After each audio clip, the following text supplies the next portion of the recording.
Well, Stephen Kohn is here with us, and we're going to talk about his book, The Last Train to Montreux.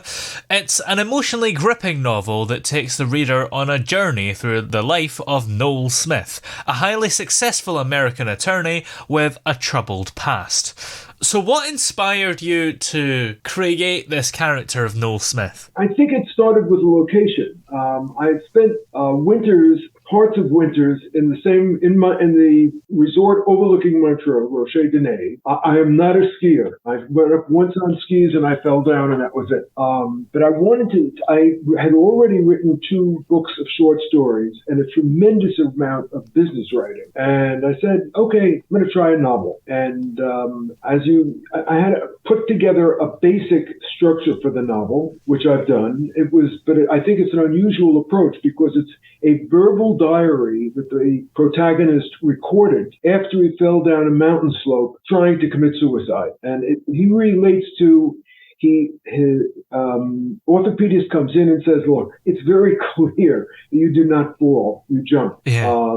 You're lucky you survived, and what I want you to do is see a psychiatrist when this is finished, and I know what she wants from you. She wants you to dictate what you did. Don't try to be a psychiatrist. That's her job. And that's where the idea came from. And who did you base the characters on? Well, there are I can tell you a few people, but the most important actually is Anna Marie. Anna Marie is based on my wife and our marriage. We lived in New York. We met. I got her phone number and she got my phone number. We made a phone call. We said we would meet for dinner. We met for dinner. We talked for 3.5 hours. Wow. I walked her home and I very gentlemanly gave her a kiss on her cheek. By the time I got 3 or 4 blocks short, we lived very close. We lived 10 blocks apart in Manhattan. I called her up and I said, this is probably the most memorable evening in my life. And I meant that. And she said, you know what? It was for me. We dated for another few months. And then when I felt the time had come, I said, I think both of us have something to say, but you have to say it first. And she's a very aggressive woman. She said, yes, I want to marry you. She said, how did you? And I said, how did you know I wanted to marry you? So she was the setting for Anna Marie, who really, in the context of the novel, only appears in the front and the back. Wow. I had a good corporate. I worked as a partner at Ernst & Young. That was the major job of my life. And there were things that I saw there. I based it on a little bit, not with anecdotes, but just the personality, on someone who unfortunately just passed away. He was the chairman of the board of Ernst & Young. And I had a very good relationship with him. And people were petrified of him because, a chairman of the board of a big corporation, it's I shouldn't say this, but it's like God has you in his hand. And I never had that relationship. I had the exact opposite relationship. So I created people in the novel who fit that description. And those are the major characters. So how come the character of Anna Marie only appears in the book at the beginning and the end? They're both innocent, meaning virgins. They meet the first winter, and they have a great time together, but they're very shy. And they both think about the other for the entire year. And they agreed, okay, every year, the first week in February is perfect for me, she says, and he says, me too. The second year they go, and he walks into the dining room, and she's sitting there with a big, handsome guy, and he just is outraged by what's happened. And during the end of the week, she said, that was my cousin. That wasn't a boyfriend. I'm sorry, I'm confused a little bit. One year he goes with a beautiful girl who is a platonic friend of his, and he doesn't tell her mission, but it's to make Anna Marie jealous. The fourth year that they're alone, not alone, but there's no competition. They are absolutely madly in love. They're both virgins. So she invites him up to her room. She has candles lit. It's very, very romantic. And then she says, just as they're about to consummate the relationship, you're not Jewish, are you? He has no idea what to say. He's a Christian. He's a Catholic. And he has no idea what to say. He said to himself, if I say I'm Christian, Catholic, it may turn her off. If I say I'm Jewish, it may turn her off. If I'm silent, I don't know what to do. And he leaves and he's distraught. And that's the end of that relationship. But it's the premier relationship in his life. And to take it, if you want to look at the romantic side of the book, he was terribly hurt by what happened because I think we've all been in that situation where we don't know how to answer very critical questions. If after a year or two he gets married to a beautiful Catholic girl, a wonderful relationship, they become pregnant. She becomes pregnant after 3 months, and they furnish the apartment. He's doing well in the firm. They have beautiful furniture. She goes into labor, and after about 4 or 5 hours, the obstetrician and his father, who's the head of surgery at that hospital, come out and say, "We have to speak to you." And they go into a private office, and your wife and baby died in childbirth. And I researched, does that actually happen? Yes. It's terrible. It's rare, but it happens. So now he's had 2 fouled up relationships. The book continues describing his career through the firm. He's very successful. He's very smart. He's innovative. He turns this into a worldwide legal firm, and meanwhile, he's made a lot of friends in the firm, but a few enemies. And it all revolves around the Jewish issue, because when he first started, he was so good that they went to him, the senior partners, and said, "Look, you're in charge of recruiting at Harvard. We want you to steer Jews, blacks, and women away from our firm." The next year, they said, "We want you to go to all of the other recruiters, the other really bright stars in the firm, and give them the exact same message. You know, he's a good soldier. He does what he's told. He has no feelings about it." And then, after the Civil Rights Act passed in the United States, he realizes the firm is behind the times, and he opens it up to Jews, blacks, and women, and does everything to make life easy for them, but fair. And so that's the evolution of the book. Now, if you want me to give you a little more, I'll give you a little more. It continues. It takes his experiences as the chairman of first as a great attorney, and then as the chairman of a huge firm. And as I said, I knew the chairman of Ernst & Young, which is an accounting firm, but there are many similarities. I pulled in one of my career steps is I was a superintendent of banking in Ohio, and I pulled in an attorney who was representing me in a suit. And in the book, he wrote briefs that were so beautiful that the judge, before the critical session of the trial started, the judge said, "I've never read a brief that's this clear." So I introduced that into the story also. It's on. He's getting in his 40s and his 50s, and he's getting ready to retire. He's arranged that partners can retire at 60, and if they want to be of counsel to the firm, they can continue with a vote of approval from 80% of the partnership. At that point in his life, a lot of bad things happen, and that is why he tries to commit suicide. He goes back to, of course, to the site of his first love. It does sound like he's not very lucky throughout the book. Was that something that you deliberately did, or was it just how the story evolved over time? No. That's how the story evolved. Well, I knew how I wanted it to end, but that was he had to have some major provocations in order to commit suicide. He was a guy who was called in by the Pope to consult on the issue of child molestation by priests. He had other experiences at that level. He spoke with the President of the United States on some issues. So he was a very top-notch guy. And then these major blows, which would have hurt anyone, take place. And that drives him to suicide, and then to almost suicide. He failed because, and this is true, the place he wanted to commit suicide, there's a cliff, and right next to it is a very steep hill. He went out at midnight, no moon, and he went down the very steep hill, not the cliff.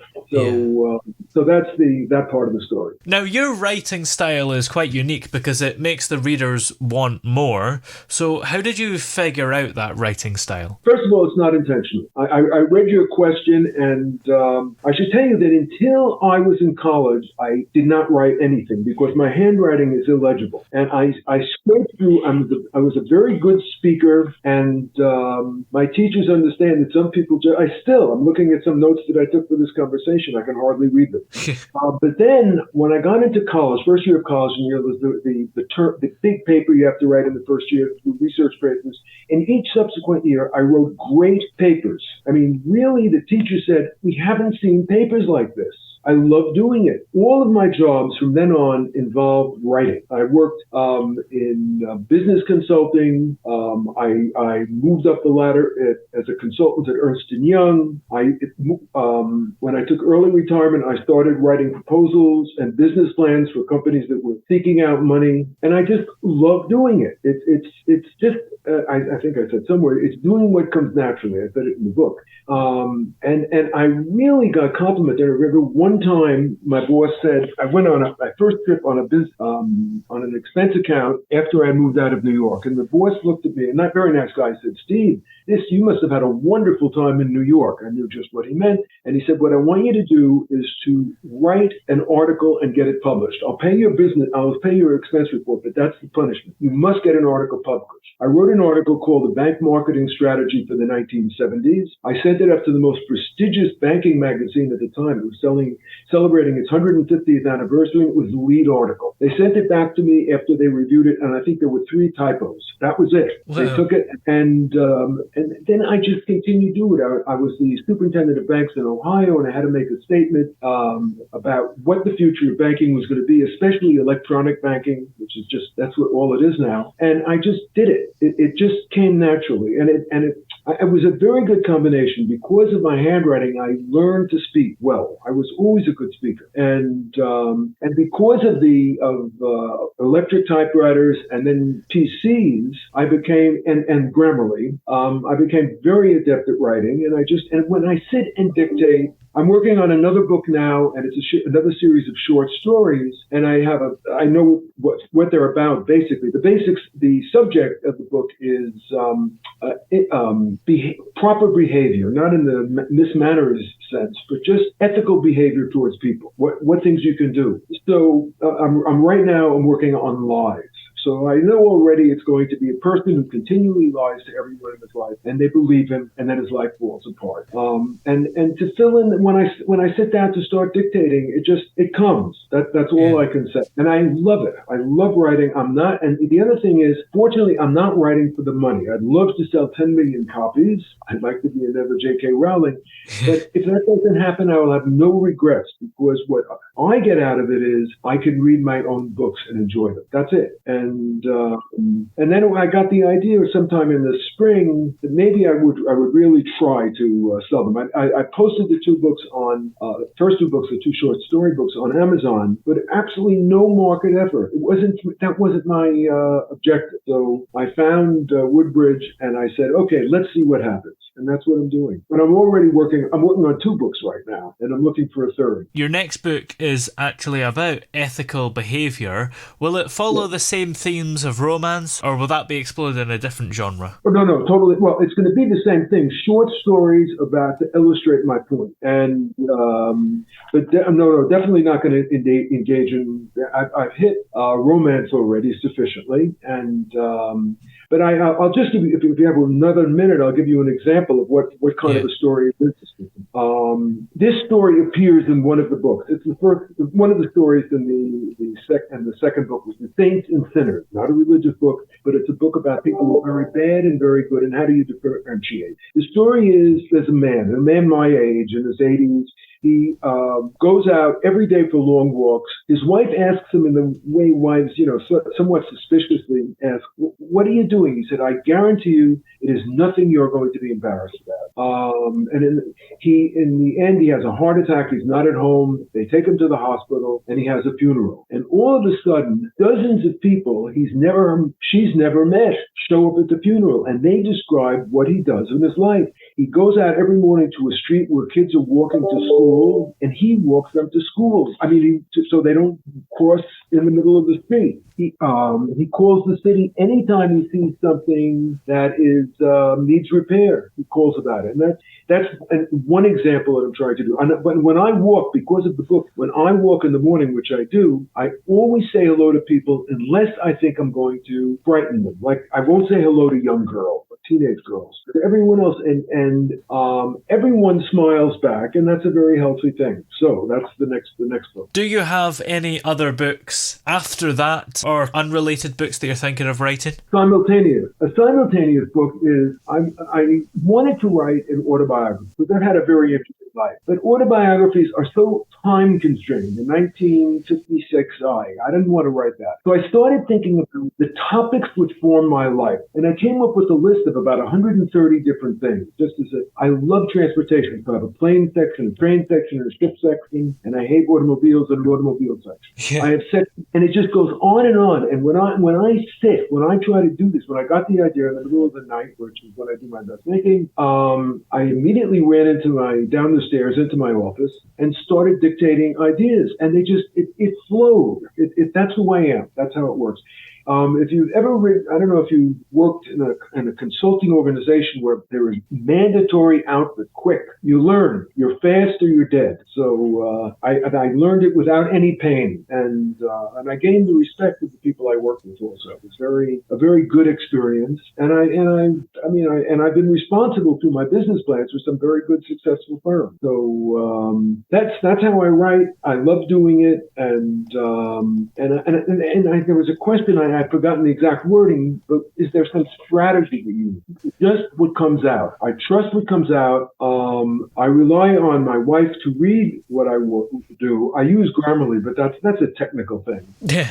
And I just enjoy it, and I still cry on the last page of Montreux. I just cry when I read it, and when you get there, you find out why. It's just, I love it. That's amazing to cry at your own book. Yeah, I laugh, I cry, and I don't know, God knows how many times I've read that last page, not intentionally, just because you edit and you edit and you edit and you correct. Yeah. But that's what happens, and I love it. And that's, to me, that's the reward. The reward is not being, I'd love to be on the New York Times bestseller list. That's an ego. But to know that I created something, I went to a very interesting lecture. I'm a polymath. So I went to a very interesting lecture about Michelangelo's works of art, his sculpture and the Sistine Chapel. And it's just, that's the kind of thing. It just came to him. And I'm certainly not in that class at all, but I use the same approach. What I feel, if I feel it and I like it, it's good. And in the book, you'll find some things that are pretty raunchy.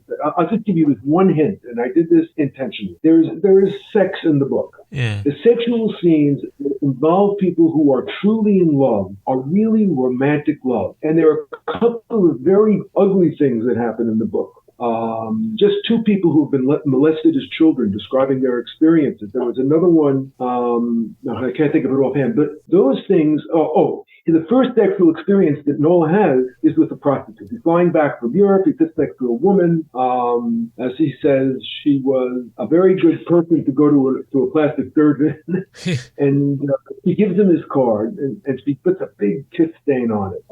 And that's his introduction to sex. She's a prostitute. She calls him up. And then at the end of this awful, it's really terrible to read, she said, the first time is free, so don't worry about paying it. And that's a little philosophical reflection that I have. So that's who I am, but it really, so for the first 8 grades of my life, when I used the word writing, I meant handwriting, and it was awful, and that lasted all the way through college, and high school. Fortunately, my professor said, this is a bright kid, he really can do it. We don't have to grade him on penmanship. But that was growing up in the 1950s in New York City. In the meantime, where are we able to find your current book, which is called The Last Train to Montreux? It's in the hands of Ridgeway Publishers. Maxwell, and there's another guy working on it. They've done and I'd love to get it out. I'm trying to give them a little push because I'm a very impatient person. Supposedly they're going to post it on Amazon, and Barnes & Noble is ready for that. They're doing an audio. I'm not aiming to do a lot of paper. I'll tell you why, because I don't believe in wasting a lot of paper. I don't mean wasting, but I read all my books electronically. And the only books that I don't read electronically is when I'm trying to fall asleep, because the doctor said I shouldn't read electro. And that's my strategy. If some publisher comes and says, I really like to print 50,000 copies, absolutely. But at this stage, I want to get some people interested. That's my objective. I would not let something be printed if I didn't think it was a contribution. I learned that when I was working. If I wrote something and I said to myself, I could do better than this, then it's not going to come out. That's going to take a lot more time. There were too many of those, but it happens. It happens to all of us. But the process is what's important. It's like anything. It's like a sportsman. God forbid I was a sportsman. I have no skill. But the guys like that, I'll close. I don't know when you want to end, but I'll tell you a story about my brother. My brother was a very famous advertising artist, and they did a commercial with Arnold Palmer. And he went out to the filming, and all the time Arnold Palmer there was putting.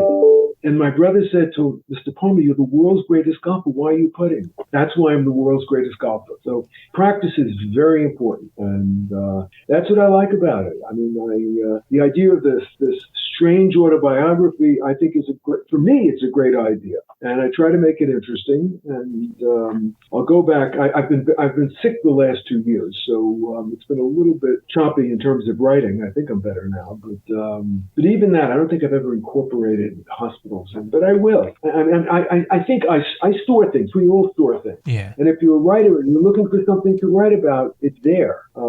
I just don't know what it's like to struggle to find something. I know what it's. That's who I am. And if I don't like the way it's going, I throw it away. I can't think of anything that I've done that with.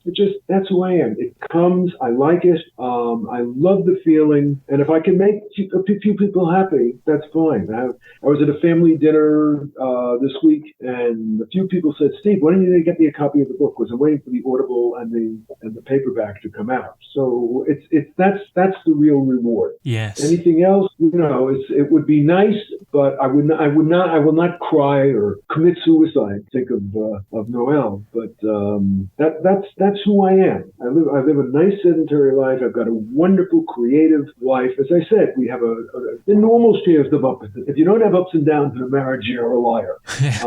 But we have a wonderful life, and we knew we were going to get married, and the day we met, and we confirmed that. In all the years we've lived together, 35 years or something, we marvel at it. That first night, we both decided we're going to get married to each other, and we weren't. I was 38 and she was 35, so we weren't kids. Many thanks for talking to us today. It's been great having you on. Okay, I really appreciate your time.